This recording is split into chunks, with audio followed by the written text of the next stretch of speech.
Buenas tardes, mi nombre es Paula Rodríguez, mis compañeros de trabajo son Paola Andrea Jaimes y Miguel Ángel Vega. Para este proyecto decidimos estudiar el efecto del material dieléctrico en un condensador haciendo uso del simulador virtual de la Universidad de Colorado. En este proyecto se busca identificar la relación existente entre el condensador y el material dieléctrico, teniendo como base los conceptos teóricos vistos en clase, tales como la constante dieléctrica y la relación del voltaje.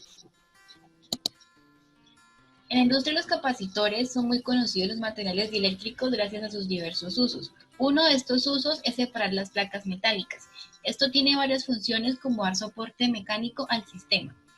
Y una de sus ventajas es que el material dieléctrico puede soportar diferencias de potencial mucho mayores a las del aire, sin que se llegue a romper, es decir, sin que se ionice el material y haya conducción entre las placas. El objetivo general de esta investigación es determinar la relación entre la permeabilidad de un material dieléctrico y el capacitor haciendo uso del simulador virtual y los conceptos mencionados. Y como objetivos específicos se plantean los siguientes: analizar, interpretar y determinar cómo varía la constante eléctrica respecto al tipo de material. Determinar cómo al cambiar el tipo de material varía la constante eléctrica y cómo ésta se relaciona con el paso de la corriente a través de dicho material. Estos dos objetivos específicos se pueden lograr haciendo uso del simulador, ya que este permite variar el material dieléctrico que se está usando. Identificar qué variables intervienen en dicho proceso y cómo éstas afectan el paso normal de la corriente por un circuito. Y por último, determinar la relación entre la permeabilidad del material dieléctrico y el capacitor por medio de la toma de mediciones a través del simulador, variando el tipo de material. Buenas tardes, mi nombre es Miguel Ángel Vega. Bueno, para la parte de materiales, vamos a ver que necesitamos usar el simulador PET de la Universidad de Colorado, al cual podemos acceder por medio de este link. Necesitamos una conexión a internet estable y necesitamos un computador con las especificaciones requeridas por el simulador. Este simulador tiene unos requisitos más o menos iguales a los de YouTube, es decir, si el computador corre YouTube normal, este simulador también lo va a correr. Para la metodología tenemos que en la fase 1 vamos a establecer la relación de la separación de placas del capacitor con la capacitancia. Para la fase 2 tenemos que hacer la relación entre un dieléctrico y la capacidad y energía de un condensador. Y para la fase 3 vamos a confrontar resultados de la fase 1 y fase 2. Vamos a tabular y graficar los resultados de esas fases y de esa forma vamos a establecer si se consigue aumentar o disminuir la capacidad y energía acumulada en los capacitores usando materiales dieléctricos. Buenos días, mi nombre es Paola Andrea Jaimes Prada y a continuación vamos a estar hablando sobre los resultados obtenidos en la investigación. En la primera fase de investigación, tal como lo mencionaba mi compañero en el apartado de metodología, vamos a estar utilizando estas dos gráficas, en las cuales vamos a ubicar cuál es el área de placas que vamos a mantener y la separación de las placas. En este caso son 152,0 milímetros al cuadrado y una separación de placas de 5 milímetros. Ahí vamos a anotar cuáles son los montajes que vamos a manejar. Decidimos manejar 3. En la tabla de abajo volvemos a escribir los mismos voltajes junto con la carga de las placas que va manteniendo. Luego de esto, utilizando las fórmulas pertinentes, tal como que la capacitancia es igual a las cargas sobre el voltaje inicial, pues vamos a obtener nuestra capacitancia. De la misma manera, utilizando la fórmula de energía almacenada, la cual es un medio por la capacitancia por el voltaje inicial al cuadrado, vamos a obtener en joules pues los datos acá obtenidos.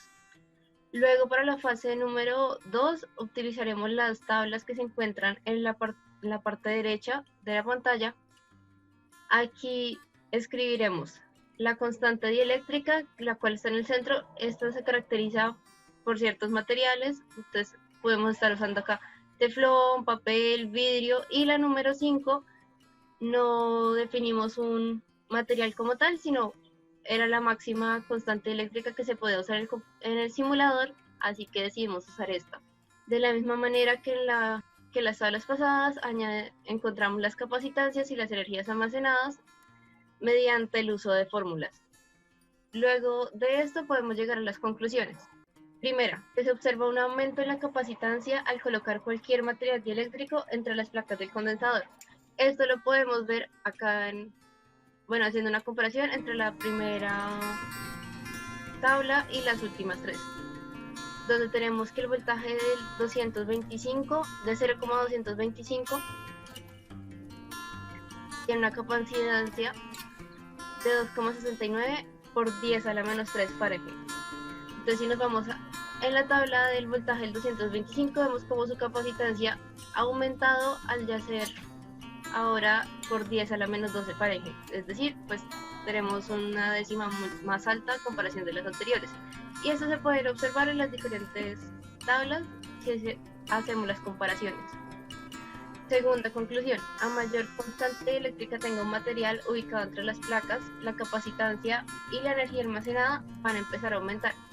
Eso se hace realizando pues las últimas tres tablas. Vemos que cuando el constante dieléctrico va aumentando, de la misma manera van aumentando tanto la capacitancia como la energía almacenada. Aquí tenemos los tres ejemplos para hacer las comparaciones. Y por último, en la conclusión, es que si se mantiene una separación de placas y un área constante, la capacitancia será la misma indiferentemente del voltaje cuando se agregue el mismo material dieléctrico. Es decir, vemos que acá las capacitancias, al tener una constante eléctrica de 0,1, es de 0,57 por 10 a la menos 12 Fahrenheit. Si vemos en otro voltaje diferente, la constante dieléctrica, lo mismo, 2,1, su capacitancia va a ser igual que la anterior, 0,57 por 10 a la menos 12 Fahrenheit. Y esto se va a repetir con todas las siguientes capacitancias.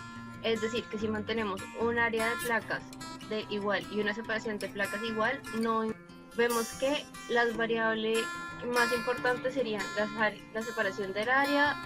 Vemos que los variables más relevantes será la separación de placas, el área de las placas y la constante dieléctrica para poder obtener así una capacitancia. Como vemos, esto siempre va a terminar siendo constante según la constante dieléctrica que manejemos. Muchas gracias por la atención prestada.